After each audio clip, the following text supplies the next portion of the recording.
Hello, Immigration Attorney Michael Ibrahim here. Today, I want to provide everyone with an explanation of what DACA is and what its current status is. DACA, formerly known as Deferred Action for Childhood Arrivals, is an immigration policy that grants its applicants temporary immigration benefits, including work permits and temporary relief from removal from the United States. The application process for DACA goes through U.S. Citizenship and Immigration Services, or USCIS. Applicants must file certain forms, exhibits, and pay a $495 application fee. USCIS has broad discretion in whether or not to grant a DACA application. To qualify for DACA, generally speaking, an applicant must have entered the United States before the age of 16.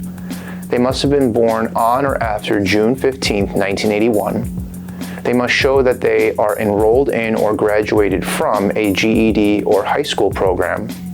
They must show that they were here from June 15, 2007 and onward, and that they have not been convicted of certain crimes. In lieu of a high school or GED, certain applicants with honorable U.S. military discharge may also qualify for DACA.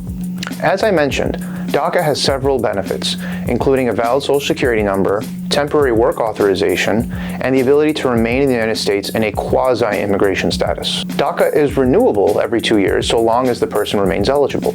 It's important to note that DACA itself does not confer lawful, valid immigration status. Moreover, DACA in and of itself is not a pathway to permanent status. However, certain DACA holders may obtain what is known as advanced parole, or the opportunity to temporarily leave the United States and return with permission. A DACA holder who returns to the United States pursuant to advanced parole may qualify for adjustment of status or residency in the United States. Now, a lot of people are talking about what the current status of DACA is.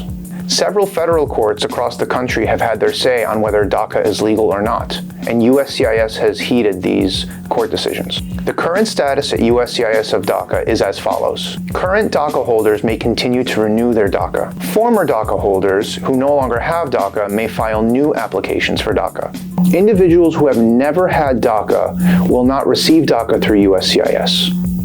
That is, USCIS is legally allowed to receive the initial application, but they are not allowed to adjudicate or grant DACA. In other words, USCIS is accepting new DACA applications, but they are holding off from deciding on them. Recently, DHS issued a new rule to hopefully legitimize and legalize DACA even further.